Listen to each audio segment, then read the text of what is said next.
Hello and good afternoon to you all. I'm Sarah Prichard. I am the UK Managing Director of Buro Happold Engineering and the Chair of the Net Zero Task Force, which was set up by ACE and EIC members together to outline a carbon-free future for our industry and society. In our first report, published at the end of last year, we showed how consultancies are vital to delivering the net zero built environment through their role in creating engineering designs and generally advising their clients, who may be developers, local authorities, or other key stakeholders. But we recognize that many SME consultancies are not net zero carbon specialists, and yet are working with clients who want to do the right thing and want to be net zero and expect their engineering consultants to be able to help them. So, recognizing this, we've created a guide to net zero for SMEs, which we hope will help all those working in engineering or with environmental consultancies to play their part in the challenge of delivering net zero and meet or exceed their clients' expectations. We have a great lineup of speakers who are joining us today to launch the guide, and we'll have plenty of opportunity for what I hope will be a really lively discussion. Before we start, a couple of housekeeping points. To ask questions, please can you go to the chat function in your control panel, which is at the bottom of the screen.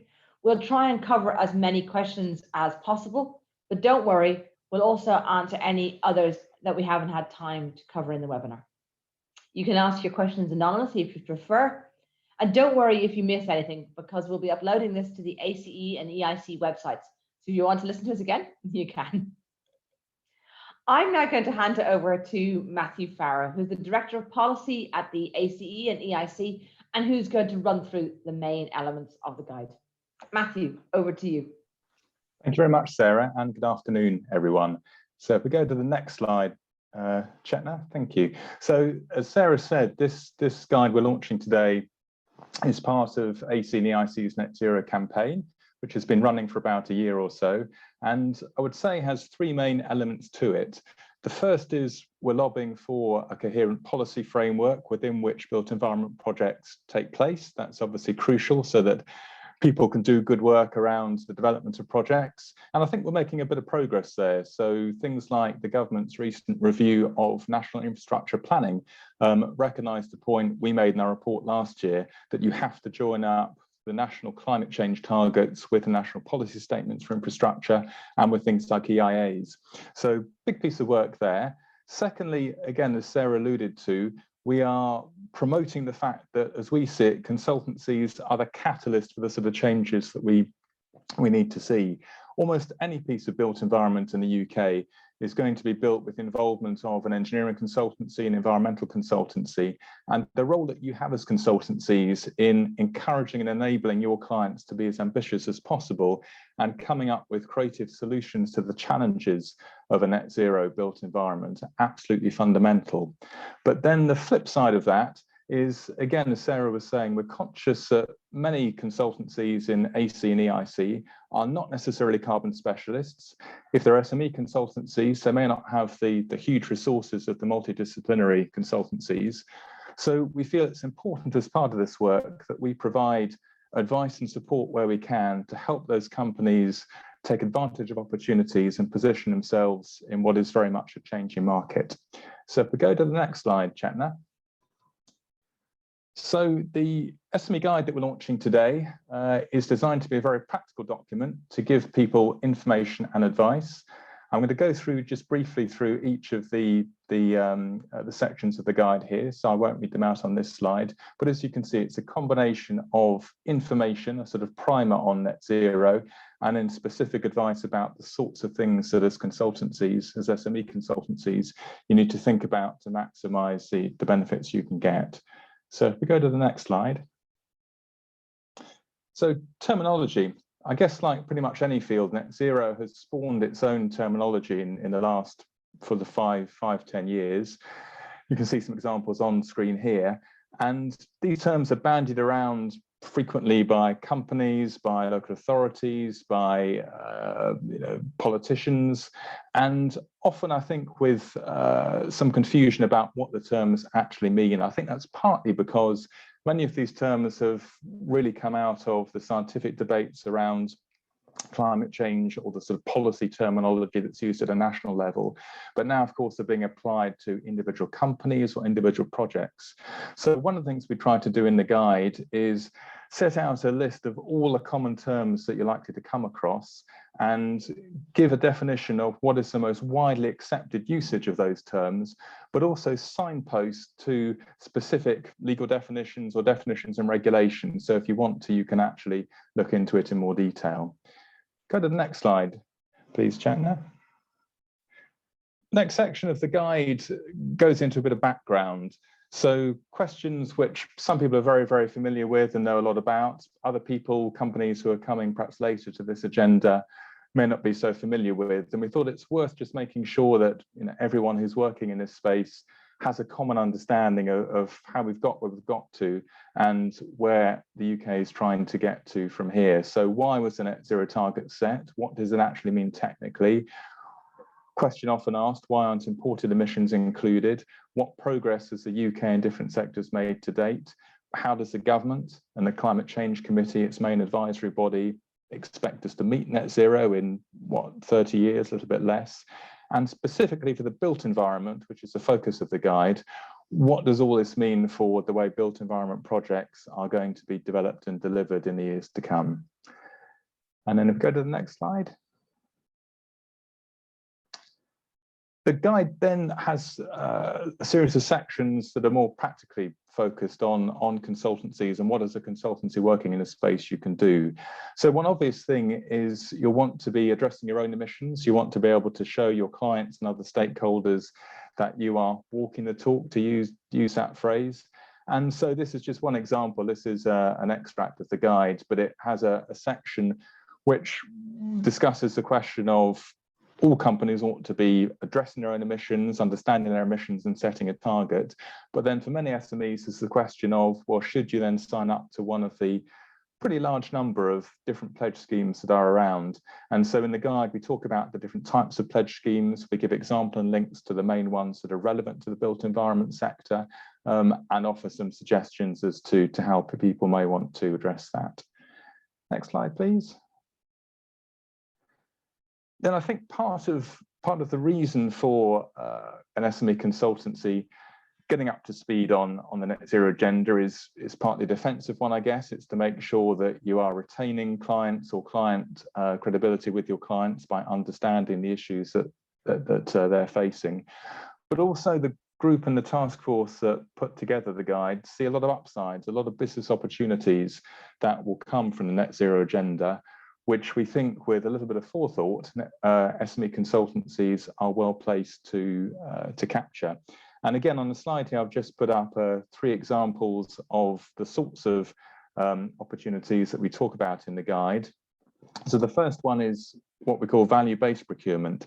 So a big part of AC's broader agenda around the future of consultancy and how consultancy business models are changing, and the idea that we're increasingly going to see clients moving away from just paying for inputs, hours-based fee models, through to actually paying for the value that the advice creates. And clearly different clients in different sectors are on very different levels of their appetite to do that, but we do see it as something that's going to become more prevalent.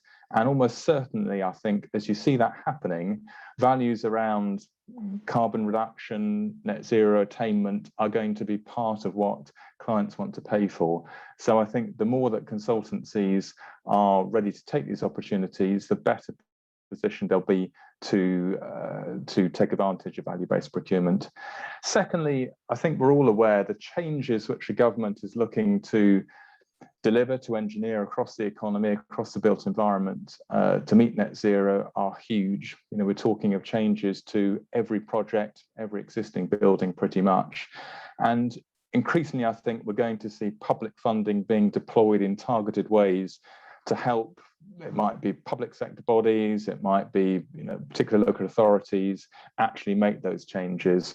And I think there's going to be a big demand from clients for help with accessing that sort of publicly available net zero funding.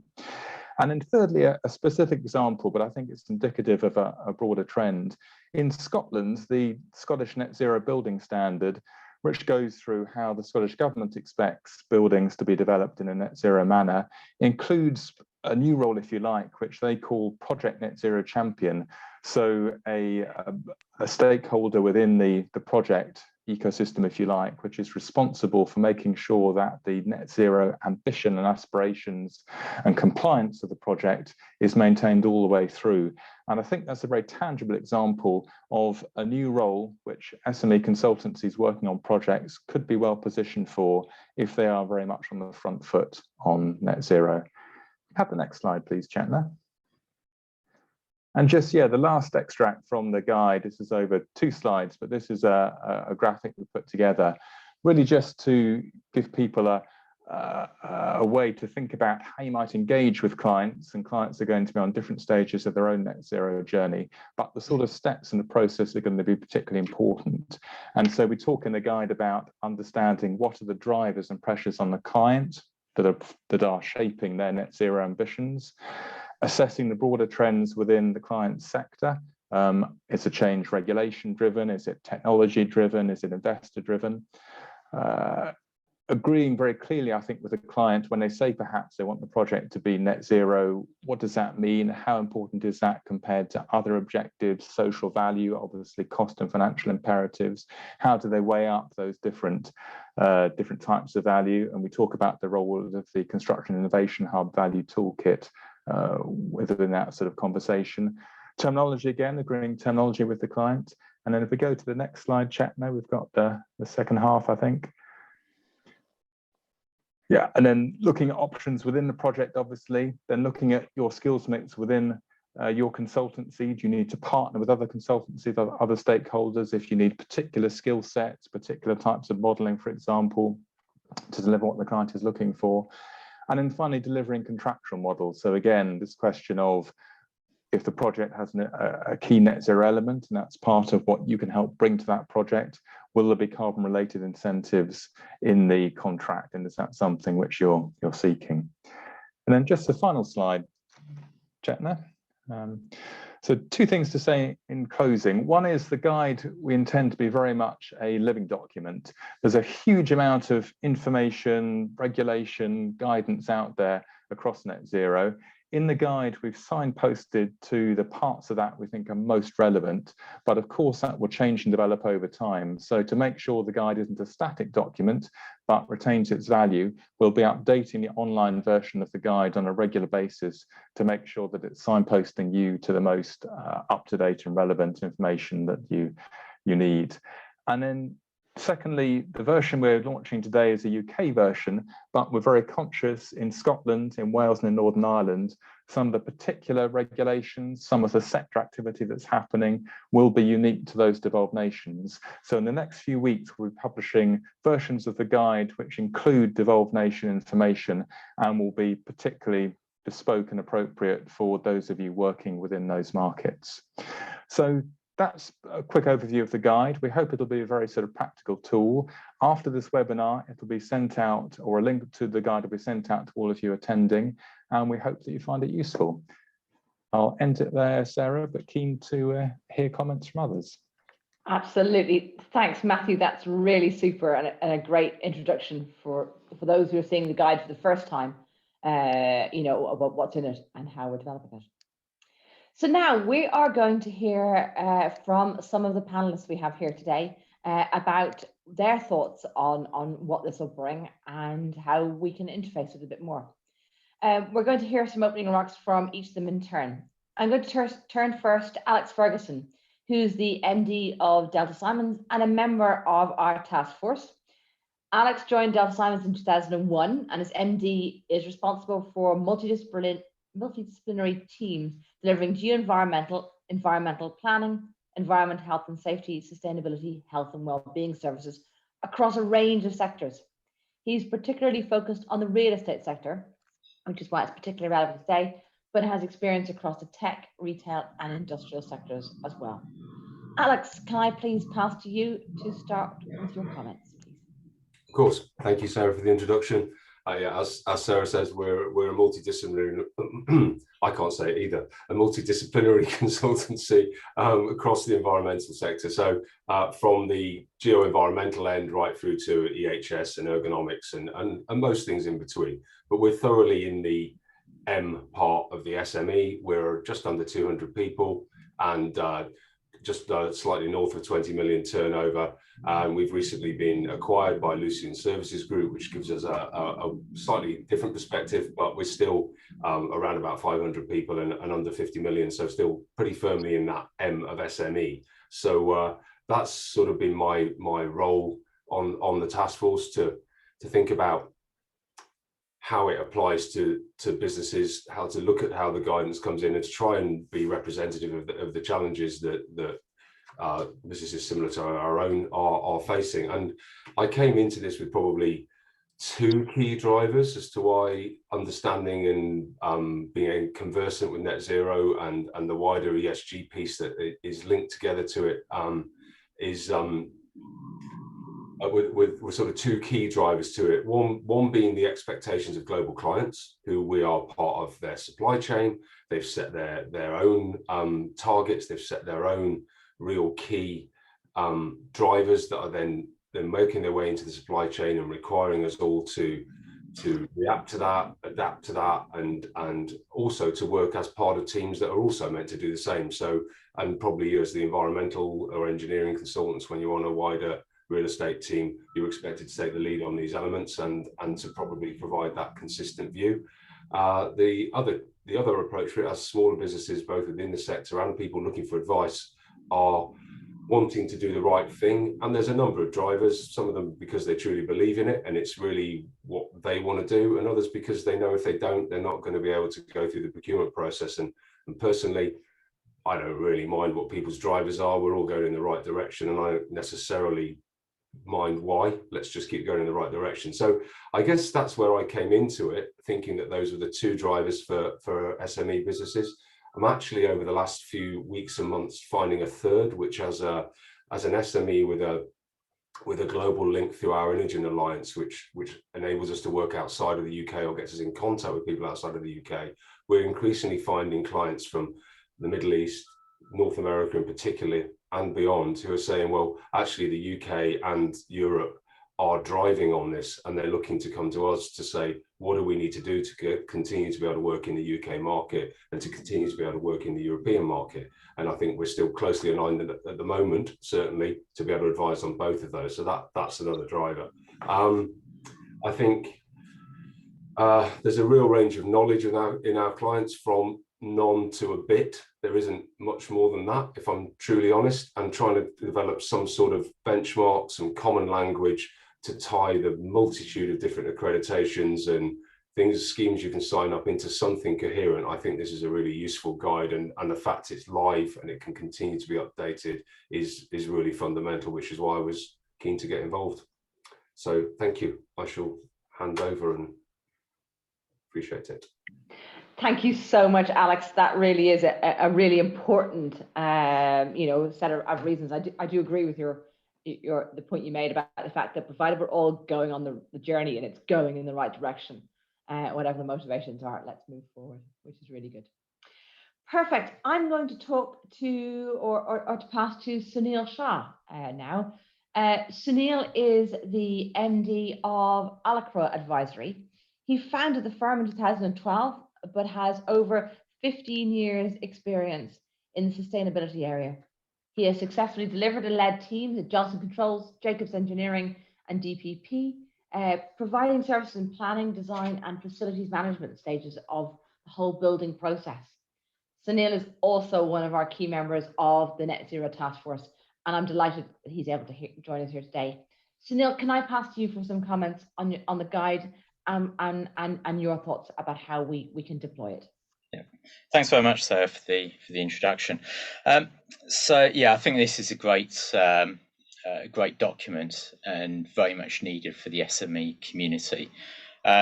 what we've seen, so as an organisation ourselves, Acclaro is in the S part of the spectrum, and what we've seen as a sustainability specialist, we do a lot of work around a responsible business sphere and around a net zero sphere. We've seen a massive pivot in the last 6 months towards that net zero piece. So a lot of organisations getting involved, wanting to understand where they are, what they're trying to do.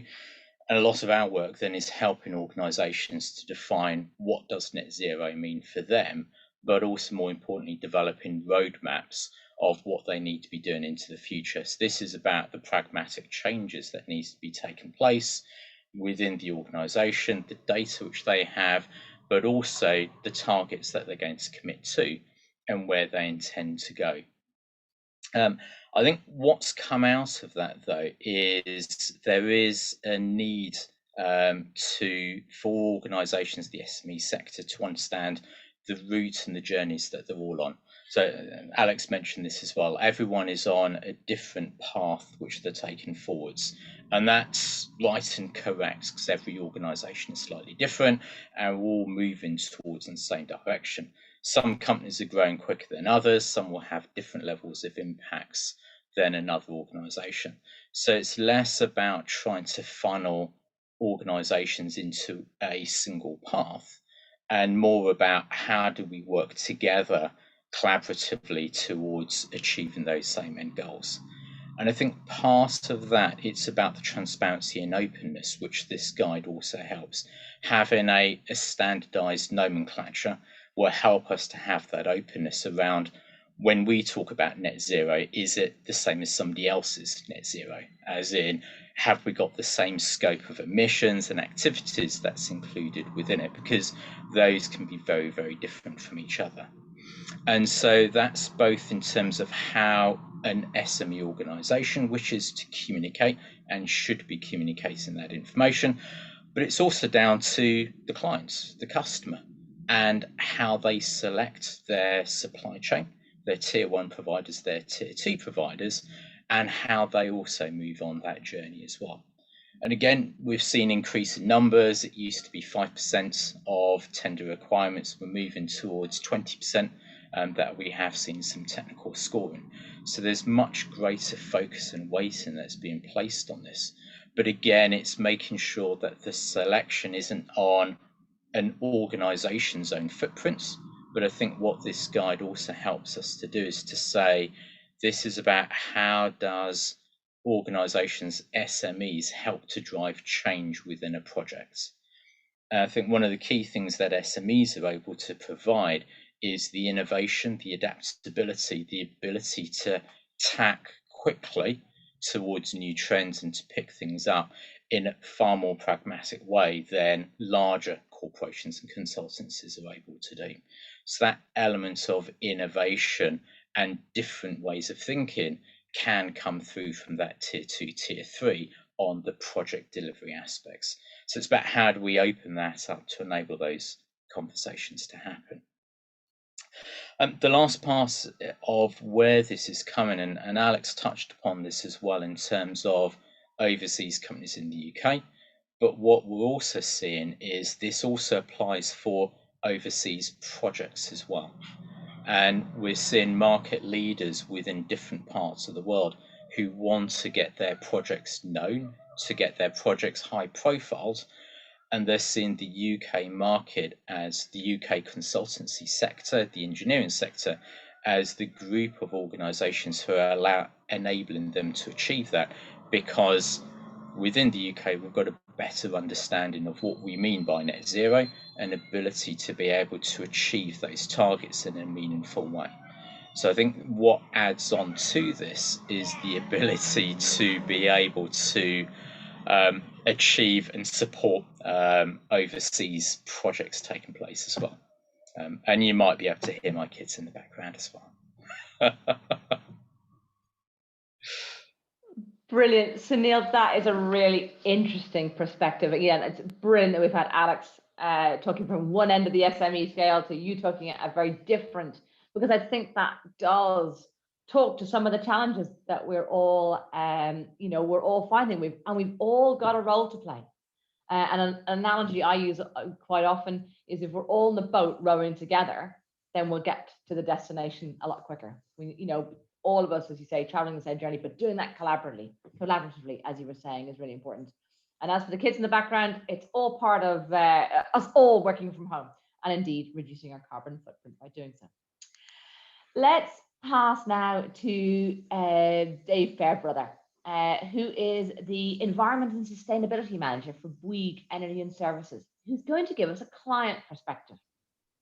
Dave's been involved with the energy and environmental issues in the property sector for over 25 years and has a wealth of experience in both energy, environmentalism, and indeed engineering to bring to the conversation. Dave, can I please pass to you? Good afternoon, thank you. Yes, so for a long time, I worked for a company that was very much an end client. I now work for a company called Bouygues Energies Services. We're an FM and infrastructure provider, and we're most definitely not an end client. A bit like SMEs, we're a supplier, either first tier or second tier, to largely public sector clients, but we do work across the whole spectrum. And we're clearly not an SME, 2,000 or so employees, and part of one of the 10 biggest construction firms in the world. So we're not an SME, but 69% of our supply chain are, and that's deliberate. It is company philosophy that we work with small, medium enterprises, particularly startups as well, looking for the innovation that they can bring to the market. And that's particularly true for us as an FM provider, because we're not a big company in that sense compared to some of our rivals. We don't have their economies of scale. What we do think we bring to the table is a commitment to CSR, to sustainability, to environment, to innovation, to getting it right first time, to partnering with the client. And we think that means working with a supply chain that can be innovative and flexible. And when we start to relate that to carbon, we think that, well, like all big organizations, we're under pressure to be seen to tackle our carbon footprint, to do something about it, to make bold statements. And we do that partly because we're expected to, but partly because we think it's the right thing to do. So although we're a big company, we're still 50% owned by the founding family, and that's their principles coming through the whole thing that Bouygues operates as a company globally. If we look at some of our clients, and particularly public sector, they're saying, you affect our carbon footprint. So for those of you who understand the technical side of that, they're scope 3. So they're not directly using the energy or the products that we're providing, but we're responsible for the energy we use, and the products and services we provide to them have a carbon footprint. How are we tackling that? One of the examples that might be Highways England, who just today published a really comprehensive carbon reduction plan, but they are reliant on their suppliers to get there. And in the same way, we are reliant on our suppliers to help us reduce our carbon footprint, whether that's from the services we buy or the products that you supply to us. It could be a table or a chair, it could be a street lighting column, it could be a chiller or an air handling unit. The embodied carbon in that, how efficient it is in operation, all goes towards what our clients are looking for to drive down carbon footprint. And we think the advantage of working with a lot of SMEs is that they have that innovation, that imagination, that flexibility to do things differently, to behave in a way that speeds things up, rather than some of the monolithic contractors we've worked with traditionally, who have such inertia to change that it's quite difficult for them. And we've seen a lot of products that we've brought to the market recently that have come from startups, that have products that, for example, take pollution out of the air. It's quite a remarkable paint product that does that. And we've partnered with them globally to help them promote their product. So that's part of what we want to do with our SMEs, not just say to you, right, do it. We know that there's a complete spectrum of knowledge, from those that will know exactly what they need to do to some who will go, carbon, what's carbon? So we need to work with them to educate, to partner, to help bring them with us. We're a partner of something called the Supply Chain Sustainability School, which I'm sure many of you will know. And as a partner, that means we can offer free membership to all our supply chain. And I would urge anyone that's a supplier to us to take it up, because there's a wealth of online training, guidance and knowledge and workshops that comes through the school that helps any company to improve its performance in terms of sustainability. From my perspective, as someone said, I've been doing this for longer than I care to remember. I think there are parallels with the 90s when building management systems came in. And a lot of the traditional M&E contractors said, it's newfangled, it won't last, we don't want to do it. The ones that didn't, either didn't exist or had been swallowed up within 2 years. And all of the contractors had to go over to using BMS technology to monitor the buildings because that's what the clients were after. And it's the same here. I'm not saying that as a big stick. It's a case of if you move with the carbon agenda and you understand it and you can deliver and you can show improvements and innovation and flexibility, then not only will you keep business as an SME, you'll suddenly become much more attractive to other clients who go, well, they did that for Bouygues, or they did that for Acclaro, or they did that for Skanska or whoever. Maybe they can do it for me as well. And I think that's an opportunity. And it's a case of, as someone has said already, we don't have an option. We have to reduce carbon. So let's embrace it and let's work towards it. So that's our view. And we're more than happy to work with SMEs to try and drive that forward. Thank you. Dave, thank you so much. A really, really useful perspective there. You know, in terms of you know, how we can use the best parts of the supply chain to really, really leverage the speed of travel and improving work here. I'd like finally, in terms of opening remarks, to turn to David MacLeod, who I'm jolly glad has been able to join us. Some technical issues, I think, to start with. David is MD of RYBKA, and he developed the brand across the UK as a subsidiary of the Canadian parent company before leading the management buyout of the Scottish business in 2003.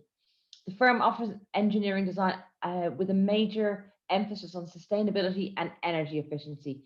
And David is another member of the Net Zero Task Force, and you know, really contributes to it with a slightly different lens, which I think you'll hear now. David, over to you. Sarah, thank you so much, Sarah, and apologies for arriving a bit late due to technical issues. Yes, thank you very much for that kind introduction. Actually, yes, RYBKA, we call it. It's not an acronym. For what it's worth, RYBKA in Russian means a small fish. So we're a small fish in a very large pond. And we are very much in the S of the SME side of things with probably about 40 people at the moment. So, but, you know, we're small, but, you know, we're certainly in the thick of it when it comes to the whole carbon thing. And I think we are probably very, very typical of the type of business that this guide is aimed at. And it's certainly, you know, in helping put it together, which is very enjoyable, it certainly sort of chimes with the sort of stuff we're doing. And I think that's what, you know, for a couple of minutes just now, I'd perhaps like to run through the sort of stuff we are doing and just to demonstrate how it does actually chime with what the report says and actually what the guide says. And, you know, reading through the guide again, not for the first time, honest, this morning, I thought, my goodness, you know, this is what we're doing, and so it's a great thing to be out there. So currently, a great deal of our work is with the public sector, and the focus is increasingly based on reducing carbon emissions. In general, the public sector tends to have even more ambitious targets than national governments, so it all has to happen now. So, you know, this is the point. The pressure's on. So the result is that new build and refurb projects are beginning to be driven by the carbon agenda, in our experience. So, you know, I would say this, but the building services engineer, which, if I hadn't said that earlier, that's what we are encouraged as building services engineers that our discipline is quite possibly best placed to assist and advise clients, and particularly in the area of operational energy. But to have an effective input, our services are required much earlier in the design process than hitherto. And this has major implications for the scope of our engagement and the competencies of our staff. This guide, you know, it will help SMEs articulate the requirement to our clients, who might not otherwise recognize the additional work required of our profession and the investment that we have to make in resources, training, hardware, software to meet the challenge. And of course, you know where I'm coming from here. This involves additional fees, of course. And I think this guide is going to help articulate that communication between client and consultant. So what does it mean for the built environment? There is no doubt but that in driving down energy consumption in buildings by taking the fabric first approach and focusing on the details of construction, that the quality of the end product is going to be much superior. Indeed, we are finding now that we have clients, one local authority in particular, who's chosen a low carbon route because he knows he's going to get a much better quality designed and built building. So, and you know, there's going to be so many market opportunities and rewards, hopefully, for you know, SMEs who jump on, take the advice of the guide, so because what we're seeing here anyway in Scotland is that it actually chimes very closely with what government level thinking actually is. So, for example, the Scottish Government, through the Scottish Futures Trust, is showing leadership, I'm sure they'll be pleased to hear me say, in promoting the value of consulting engineers. In other words, our profession is being recognised. And I served on the panel myself with the Scottish Futures Trust and the Scottish Government on the Agenda for Change initiative, which has been looking at the role, scope, competencies required of the supply chain to deliver the quality of design information required to meet low carbon standards. So and you know, it's been recognised that the supply chain has to be brought up to speed. In addition to that, they have produced a new net zero carbon in public sector building standard, which is actually mentioned in the guide, which, as well as recognising the role of the net zero carbon champion, there's a new role that recognised that should be part of the design team. It also states, and I quote, "The standard elevates energy emissions and environmental objectives to core project objectives as tangible as budget and programme." In other words, music to my ears. What it means is projects aren't driven, shouldn't be driven by cost and programme. They're now driven by the carbon agenda. So the guide talks about developing skills and partnering as well with others who have specialist skills. And as an SME, sometimes that's what you have to do because you can't possibly have it all in-house. We've actually had very positive experience of working with another consultant. You know, we don't think of ourselves as competitors. We think of ourselves as fellow travelers. They may have a specialist expertise. We come together and we can deliver to the client by pulling our experience and expertise. So, as ever, but we need to practice what we preach. And I welcome section 2 of the report personally, because net zero has to consider the whole supply chain, and it's not just operational energy. So as consulting engineers, we are part of that supply chain, but this is what Dave was referring to, and we need to have our own house in order. So we are increasingly being asked to demonstrate our credentials in that respect when bidding for major projects. So, you know, one, I'm going to learn a lot from the guide, but section 2 is going to be very useful indeed. So in conclusion, I'm sure the guide will do a great job alerting construction professionals to the need to perhaps change our approach and the realization that there are significant opportunities if we adapt and rise to the net zero carbon challenge. Thank you. David, thank you so much for those comments. And I think that perspective from Scotland is really, really useful. As Matthew said, there are different flavours in the different devolved regions of the UK. And I think it's important we reflect that and that we support as wide a group as possible. And I think it's excellent what the Scottish Government is doing. But I think in order to make sure our listeners, really hear that perspective. So thank you. Now, we've had a couple of questions in on the chat, but if other people would like to add to that, please do use the chat function and we'll come to the questions as quickly as we can. Let's start by asking a question that I think we'll put to Sunil and Alex together. If we start with that one, what do you think? It's based on a question that's come in. What do you think the scope for SME consultancies are to work with other SMEs or indeed larger consultancies to provide this overall net zero service to clients? Sunil, Alex, could you, different perspectives, but I think it'd be worth hearing from you. Yeah, so if I take this first, I think absolutely this is about collaboration for a lot of this. There is certain, so if I take from ourselves, there are certain services that we provide directly in terms of looking at understanding the carbon emissions associated from the services and projects, etc., that are going to take place. If we want to look at what affecting change is going to be, then it's working with building services engineers or with other parts of an organisation of the supply chain around how to implement those changes as well within a project or within the delivery of an activity itself. So this could be an operational service as well. Historically, I've worked with very large consultancies beforehand.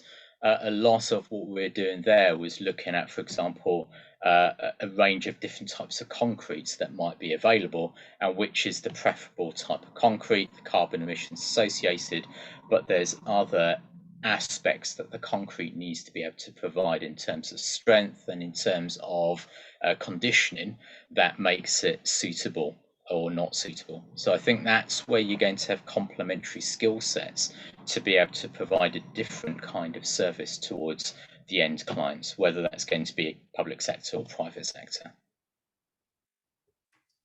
Yeah, I completely agree. Yes, there's definitely a place for partnership. I think in terms of the specifics that you said there, Sunil, and then more generally, I think there's probably two ways to do it. There's the formal partnerships that you need to get onto some frameworks and bids and to client arrangements, and that needs to be formalized and is important, but probably even more so are the informal partnerships that you form as part of a design team. You're never going to be able to design net zero buildings and operational elements to them in isolation, and it's got to be about a whole team joining together as a design team to get it right and to work with it and to understand that everybody's got a perspective on it, and ultimately if we all design our own part in its own way, that it won't join together and it won't operate, and then it won't then be what the client wants, and it won't work for the next occupier and the next occupier. Too often you see things that work provided the person that was actually in the room with you when you discussed it is still there in 20 years time when you're trying to make it operate. That's just not the way forward, and it's partnerships that enable that to happen, because you take different perspectives on it. And we mustn't forget that as one of the things that SMEs do bring to the table that perhaps some of the bigger businesses don't do, if you're in a specialist consultancy team within a big business, then you're thinking about your specialism. Whereas when you're working with a range of SMEs, you're actually talking about running a business as well, because the people in there do have to get insured. They do need to recruit and retain people. They do need to find where they want to work and how they want to work and in the buildings they want to operate. And I think it's those sorts of partnerships that bring a real strength to it as well. So yeah, formal and informal partnerships for me. Thanks to both Sunil and Alex for that, and I hope that answers the question that's raised in the chat. Moving on to the next one, and again, it's one that's been posted.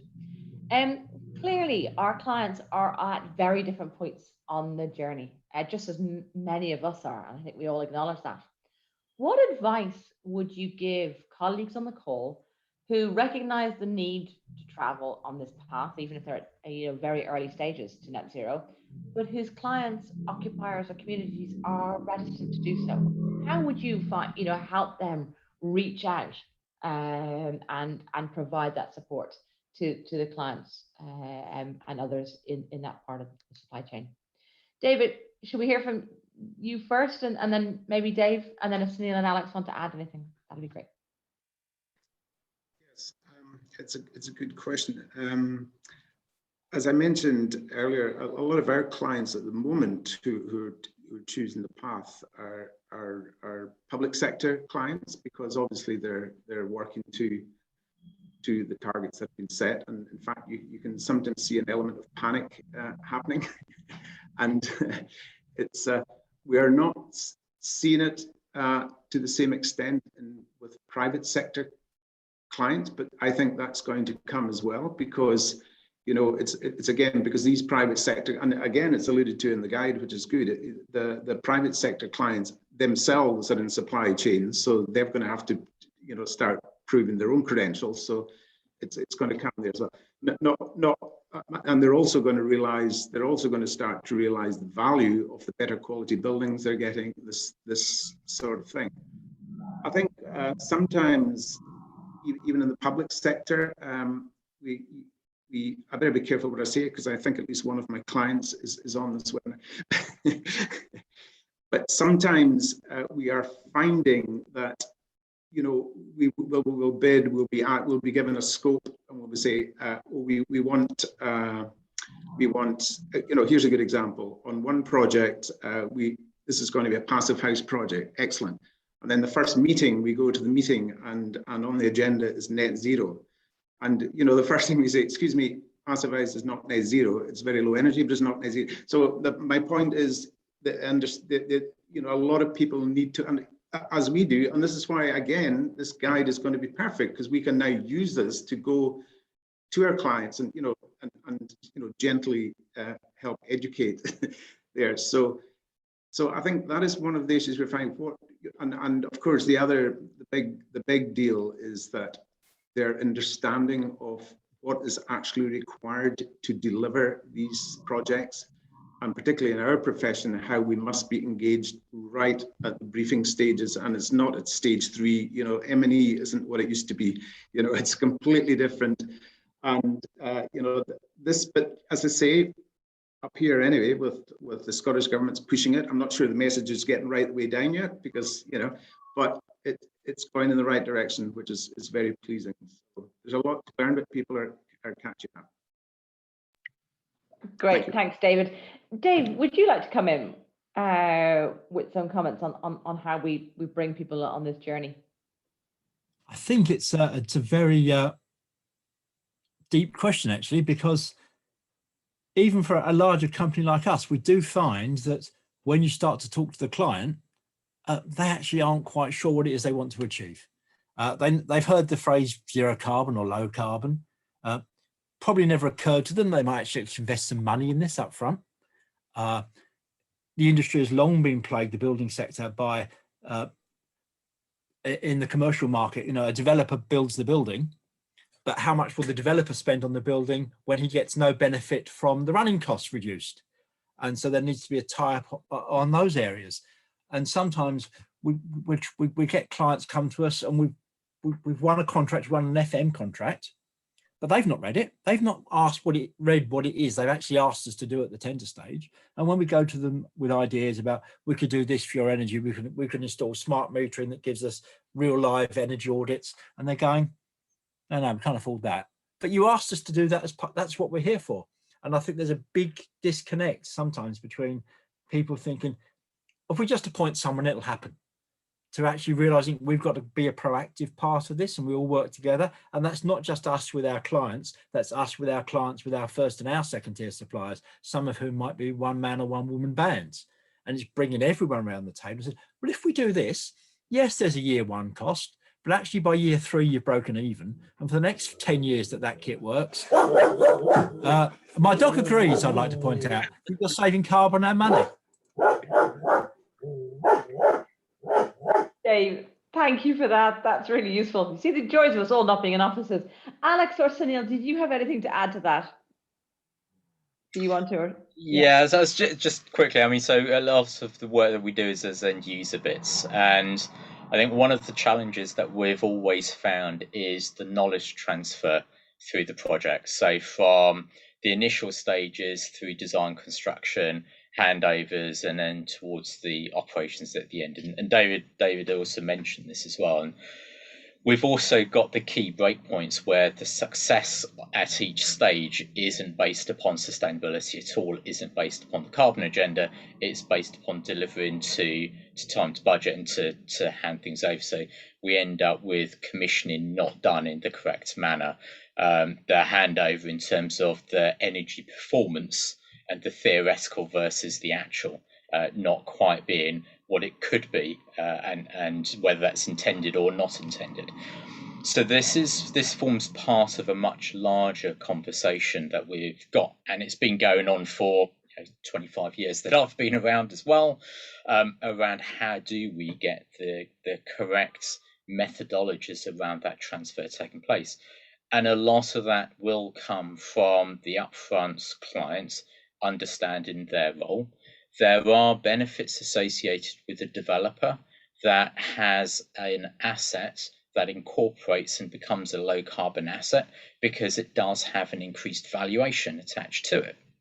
So that forms part of the financial modeling that the RICS is producing, where low carbon buildings, sustainable buildings have higher asset ratings attached to them as well. So there's an interconnectivity, and I think how we capture that to sell a business case towards the client isn't always done. So if we come towards a client that says, if you do X, Y, and Z, the asset valuation of your building could go up by 15% over 5 years, because this is the trend in the market, it becomes a no-brainer in terms of decision making around what that client is expecting to do and what they want to get as an end result. And so it's putting forward those initial markers at the beginning. An EPC A+ rating will have this return in yield based upon it. Will get you a result of that's what I want to be able to achieve, and I've got a return on investment to help me to get there.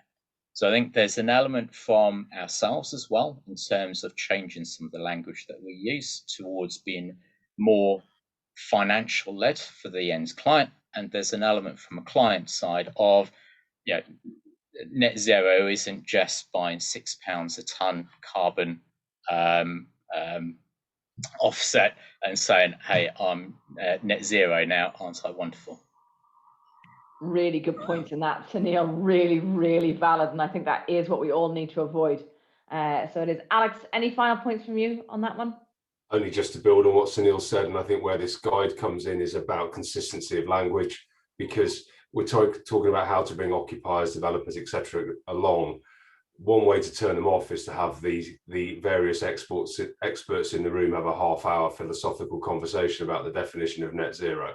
So the point of the guide is to really get a common language so we can get straight into the language that the client wants to hear, which is program, margin, how to use it, etc., etc., etc. So that's what we're trying to do here with the guide. That's how it should be used to make sure that we aren't losing enthusiasm of those around the room by an argument about exactly what we define. So I think that's just pulling everything into, let's talk the right language. Let's get to the point. They want to build a building. They want to build some infrastructure. They want to do it on budget and in time. And we need to make sure that they understand what that means without getting into the philosophy of it. Brilliant. Thank you. And as you say, a really good point. I never professed to be an expert in this area. And a half of me is like, I wish I'd had this guide at the outset of my journey. I think it would have helped. I've just got one really quick question because we need to draw this to a close quite soon. Can I just have one quick thought from each of you on where you think innovation is going to be most needed from, let's use SMEs in this case, in order to actually help us on this journey? Really quick points. Who wants to go first?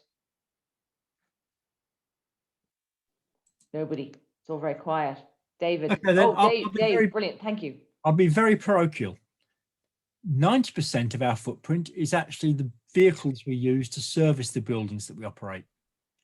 And we need someone to be very clever in working out how we can do that without driving heavy diesel vehicles around the country. It's all very well with light vans, there's light LEV vans around, but at the moment there's no prospect of the heavier vehicles. So how can we deliver those services in ways that significantly reduce basic fuel usage? Brilliant. Great start to that conversation. Sunil, next. Yeah. I think for us, a lot of what we're looking at is decision making at procurement stage. So how do we allow and enable for carbon data and carbon information to be used for decision making during that procurement phase. So the guide will help in terms of having consistency, but it's for organisations to have a balanced scorecard type approach for that decision making to take place. Brilliant. Balanced scorecards. Alex, next. I was about to say contracting. How do you set the contracts in the right way to ensure that you are taking carbon, you are taking ESG performance? Because the whole thing comes together with ESG. We're very focused on net zero in this conversation, but ESG in terms of biodiversity, social engagement. How do you capture that and make sure it helps everybody make the right decision? And exactly as Sunil says. Brilliantly put. And David, final point. Yeah, I'm not sure if it's innovation, but from a business point of view, I guess it is in a way.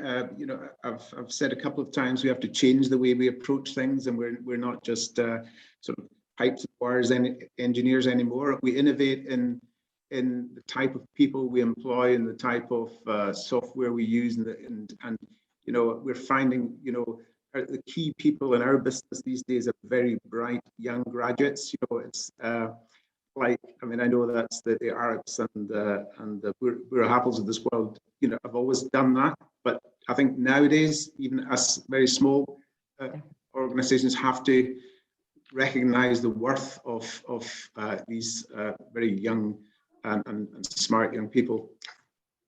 Brilliant. Thanks, David, and really well put. And I think that brings us to a quite nice conclusion, because we're out of time. And one of these important things with lunchtime webinars is we get you back to your work, your desk in inverted commas by 2 o'clock. So look, thank you all so much to the people who are joining us the webinar. Thank you for listening. We hope you found it interesting. The different variety of thoughts that the panelists have brought to it. And you kind of half wonder, is the next guide somewhere around, a guide for clients perhaps. A big thank you to our panelists, to Matthew Farrow, to Alex Ferguson, David MacLeod, Sunil Shah, and Dave Farebrother. Thank you all for your time and making the conversation so interesting and so lively. A reminder to people that we have recorded the webinar. We'll send you a link later today, along with a link to the guide, so that hopefully you'll find it useful and you can potentially pass it to colleagues who also might be on this journey with us. Thank you again, and I look very much forward to seeing you again before too long, and enjoy the rest of your day. Thank you, Sarah. Thank you all. Thank you. Yeah, thanks very much.